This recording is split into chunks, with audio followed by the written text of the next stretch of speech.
Okey, Assalamualaikum dan salam sejahtera murid-murid. Jadi seperti biasalah kita akan buat latihan UPSR dan cikgu akan bagi video jawapan. Tapi kalau ada apa-apa yang kamu mahu cikgu buat ulang kaji tahun 4, 5, 6 yang kita sudah pernah buat sebelum ni, kalau kamu mahu lagi ulang kaji balik, cikgu akan sediakan video lain. Okey, tapi untuk kali ini kita akan tengoklah jawapan kepada latihan UPSR cikgu bagi.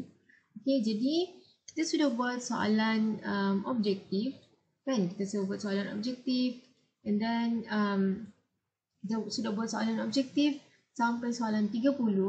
So sekarang kita akan sambung, kita habiskan soalan objektif dan kita akan masuk soalan subjektif. Okey, iaitu kertas 2 lah. Okey, jadi kita masuk soalan 31. Raja 21. So sini adalah Raja 21 lah. Menunjukkan fasa-fasa bulan. So kalau fasa-fasa bulan, kalau kamu masih ingat, kamu pernah belajar fasa-fasa bulan masa tahun 5. Okay. So fasa-fasa bulan ni kamu belajar masa tahun 5 iaitu dekat bab yang akhir-akhir, okay, tentang bulan, matahari dan juga bumi. So yang ni kamu pernah belajar tentang fasa-fasa bulan. So fasa-fasa bulan kita ada anak bulan kan, kita ada anak bulan. So maksudnya anak bulan tu adalah yang kita tidak nampak lah. Kita tidak nampak bulan tersebut. Lepas tu bulan ni dia akan mengelilingi matahari, akan mengelilingi bumi. So sini bumi kita, sini bulan. Dia akan sentiasa mengelilingi bumi kita dalam 28 hari. Maaf, 28 hari dalam sebulan. Okey, 28 hari dalam sebulan. Jadi setiap bulan kita akan ada fasa bulan yang sama. Okey, kita akan ada fasa bulan yang sama. Sekejap kita ada anak bulan. Mula-mula kita tidak akan nampak. Lepas tu kita akan ada separuh bulan. Kita ada bulan purnama, bulan penuh. So setiap bulan kita akan ada fasa yang sama. Berulang-ulang sepanjang satu bulan tersebut. Kenapa? Sebab bulan ni dia akan sentiasa mengelilingi bumi kita. Okay, dia akan sentiasa mengelilingi bumi kita 27,5 hari ataupun 28 lah, okay, dalam masa satu bulan.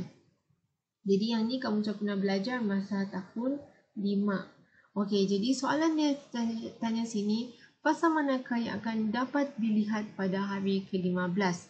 Okey, so kalau kamu buat latihan ni, kamu boleh buka buku, kamu tengok fasa-fasa bulan. Dia ada bagi masa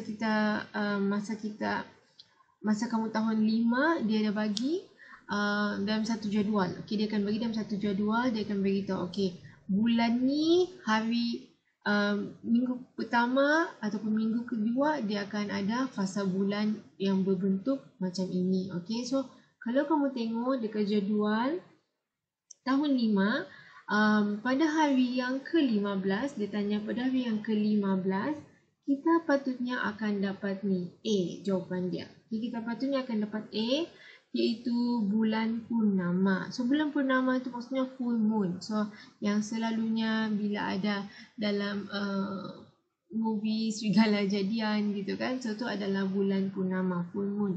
So dia bulan penuh lah. So bulan penuh ni dia akan berlaku pada hari ke-15. Okay, dia akan berlaku benda yang sama, berulang-ulang setiap bulan.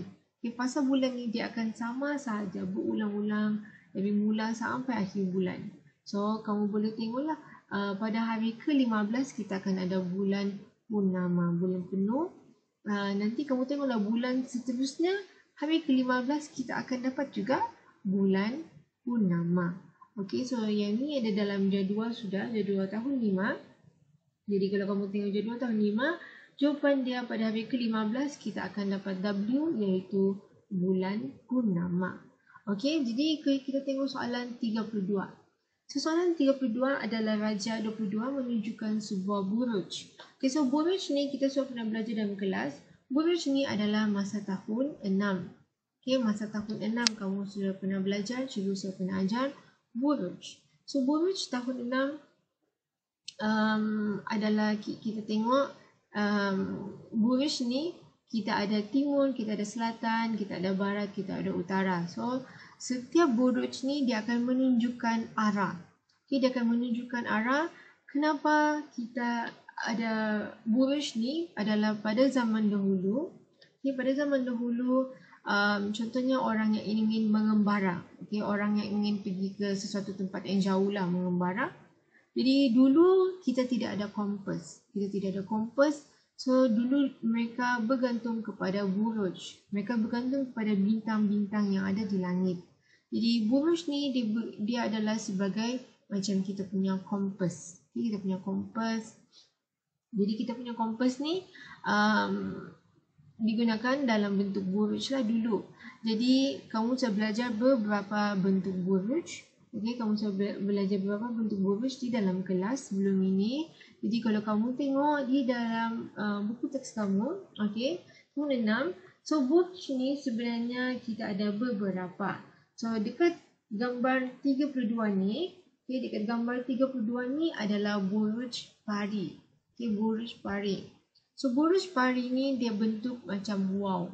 Okay, dia bentuk dalam wow. So buruj pari ni dia menunjukkan ke arah selatan. Okey, dia menunjukkan ke arah selatan. So 32 adalah C. Dia menunjukkan ke arah selatan. Okey, dia menunjukkan ke arah selatan ke bawah. Okey, jadi 32 jawapan dia adalah C. Dia menunjukkan ke arah selatan iaitu ke bahagian bawah. Okey, ke bahagian bawah. So jawapan dia adalah C. Okey, jadi kita tengok soalan 33. Raja 23 menunjukkan satu penyiasatan berkaitan jenis-jenis tanah dan lokasi. Okay, jenis-jenis tanah dan lokasi, kita ada tanah kebun, kita ada pasir, kita ada tanah liat, lokasi, lokasi dan juga lokasi. So, apakah lokasi yang diwakili oleh X, Y dan Z? So, maksudnya dia tanya kamu, tanah kebun ni kita boleh jumpa dekat lokasi mana? Pasir ni kita boleh jumpa dekat lokasi mana? Tanah liat ni kita boleh jumpa dekat lokasi mana? So tu adalah soalan-soalan dia. Tanah-tanah tersebut ni di mana yang kamu boleh jumpa dekat lokasi yang tertentu. So tu soalan dia. So dia tanya X tu tanah kebun, di mana kita boleh jumpa tanah kebun? Okay, di mana kita boleh jumpa tanah kebun adalah di ladang kelapa sawit. Okay. Maksudnya tanah kebun ni adalah kita boleh jumpa dekat ladang kelapa sawit. Kita tidak boleh jumpa dekat pantai, tidak. Kita tidak boleh pergi menanam banyak benda dekat sana. Yes, kita boleh tanam pokok-pokok yang tertentu, tapi dia bukanlah tanah kebun. Okay. Sawah padi pun bukannya sebuah tanah kebun. Okay. Jadi jawapan tanah kebun kamu boleh jumpa dekat ladang kelapa sawit.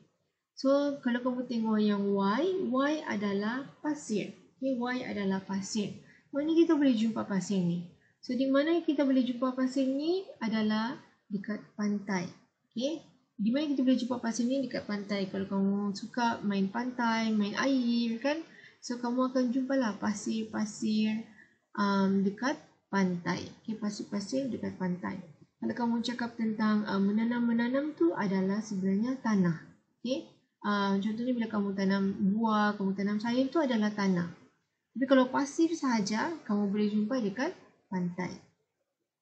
Jadi kalau kamu tengok Z dia tanya tentang tanah liat. Di mana kita boleh jumpa tanah liat? Okay, di mana kita boleh jumpa tanah liat? Di mana kita boleh cari tanah liat ni adalah dekat sawah padi. Okay, dekat sawah padi.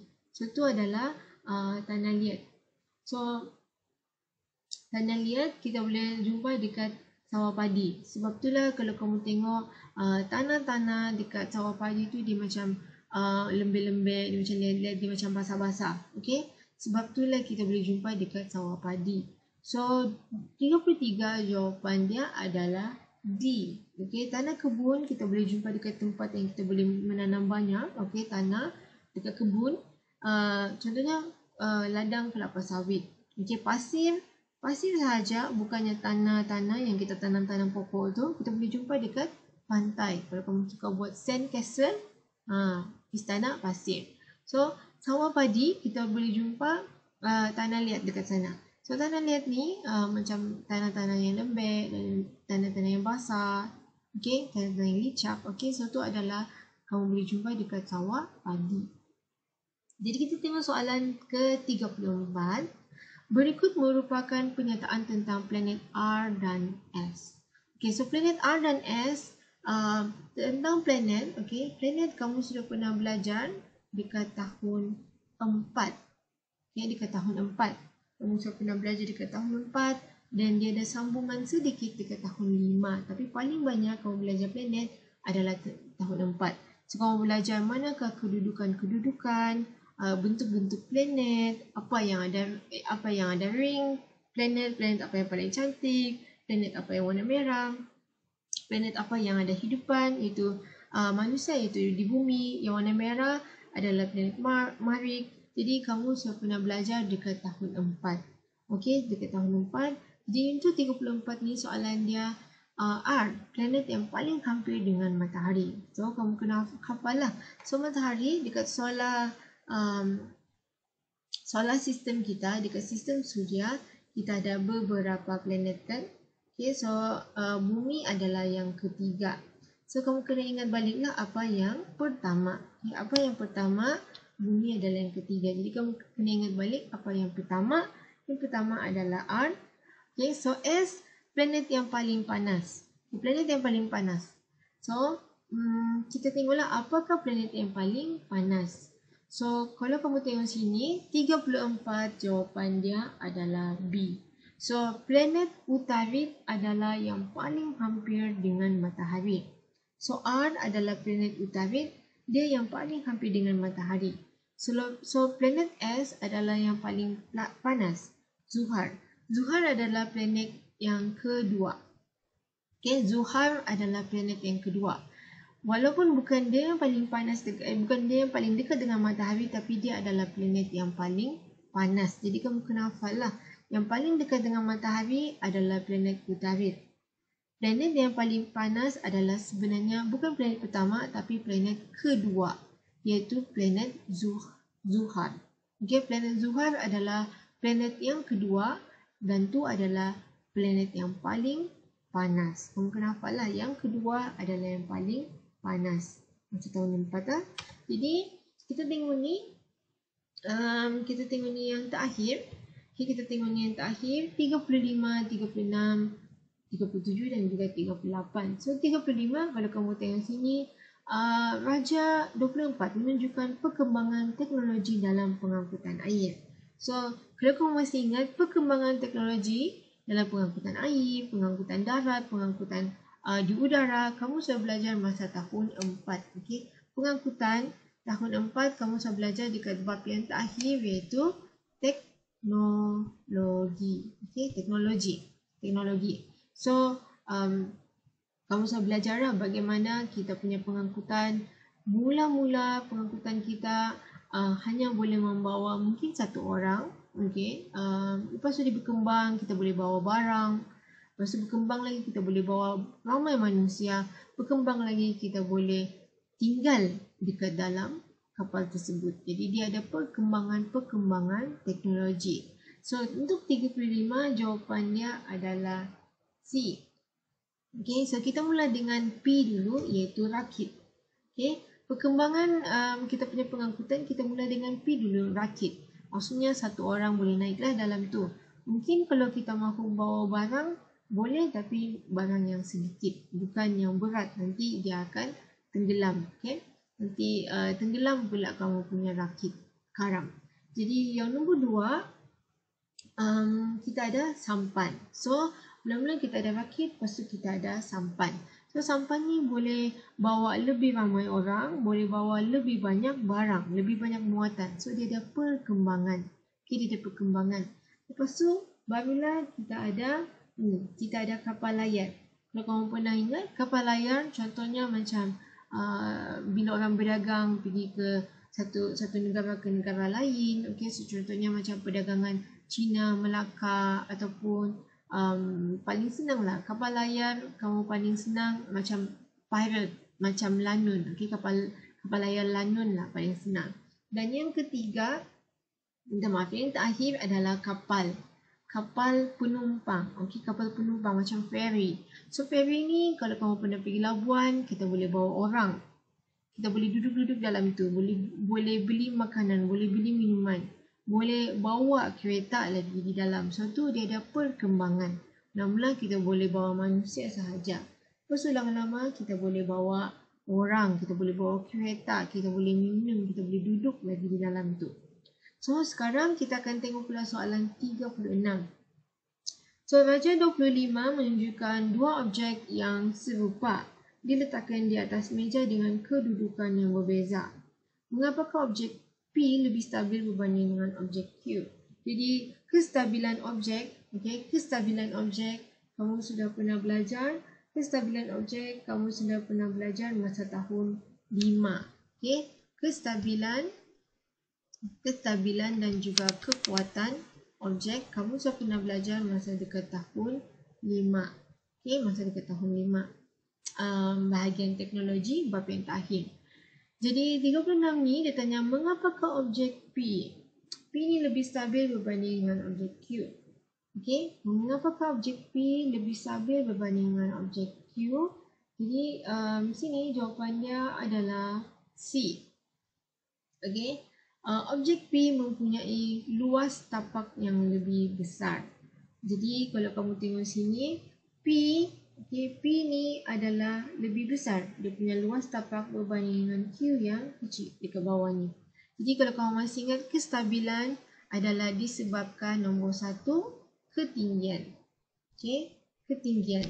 So makin tinggi objek tersebut, makin kuranglah dia punya stabil. Maksudnya objek yang tinggi kalau kamu tolak dia lagi cepat jatuh banding dengan objek yang rendah. So yang kedua adalah kestabilan disebabkan oleh luas tapak permukaan. So maksudnya bila kamu punya tapak permukaan makin luas, so dia makin stabil. Kalau kamu tengok yang P ni, dia punya tapak sini lebih luas banding dengan tapak yang Q yang kecil. So P ni mempunyai luas tapak permukaan yang lebih besar. So P adalah lebih stabil. P adalah lebih stabil. Jadi kamu kena hafal lah.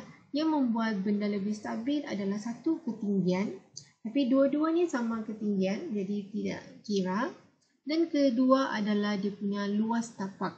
Kita kena tengoklah mana satu yang lagi luas, dia lagi stabil. So P lagi luas banding dengan Q. So P adalah lebih stabil. So kita tengok soalan, sebab itulah jawapan dia adalah C. So kita tengok soalan 37 dan 38. Oh tidak, kita akan sambung 38 dekat video yang seterusnya. So kita tengok video yang terakhir, soalan yang terakhir, 37. So Raja 26 menunjukkan satu alat. Apakah alat ini? So alat ini adalah gunting. Alat ini adalah gunting. So, apakah mesin ringkas yang ditemui dalam alat itu? So, mesin ringkas kamu sudah belajar masa tahun 6. Tahun 6 bab mesin. Bab mesin. So, tahun 6 yang bab hujung-hujung tu, mesin. Dia tanya sini, apakah mesin ringkas? Apakah mesin ringkas ataupun teknologi ringkas yang kita jumpa dekat gunting tersebut? Dekat gunting tersebut. So, untuk 37, jawapan dia adalah ni, C, tuas. So, dekat dalam gunting ni, kita ada tuas sebenarnya. Kita ada tuas sebenarnya. Di mana sini adalah kita punya beban, kita letak. Contohnya kertas. Sini adalah kita punya daya. Contohnya kita punya jari. Dan sini adalah kita punya fulcrum. So, itu adalah tuas. So, maksudnya kita kena ada fulcrum, kita kena ada daya, kita juga kena ada beban. So, beban dalam hal ni adalah kertas yang kita mau gunting. Itu adalah beban kita. Dan sini adalah kita punya daya, iaitu kita punya jari lah. Kita punya jari adalah kita punya daya. Dan yang dekat tengah-tengah ni, dia punya fulcrum. Jadi kita sudah ada daya, fulcrum dan juga beban. Sebab itulah untuk gunting ni kita ada tuas. Kita ada tuas. Kalau takal adalah macam yang kamu ambil air dekat perigi. Okay, kamu ambil air dekat perigi. So, tu adalah takal. Tapi kalau gear, okay, kalau gear, gear dekat sini adalah yang bergigi-gigi tu. Okay, cikgu tak berapa pernah lukis, tapi tu adalah gear. Contohnya kamu boleh jumpa dekat jam lonceng. Okay, so radio dan gandar adalah yang kamu boleh jumpa contohnya dekat kereta. So, kita ada roda dan kita juga ada gandar. So tinggallah jawapan dia tuas. Kita ada beban, kita ada fulcrum, dan juga kita ada daya. Okay. So kalau kamu ada apa-apa soalan seperti biasa, kamu boleh tanya cikgu. Jadi nanti kita akan sambung dekat video yang seterusnya.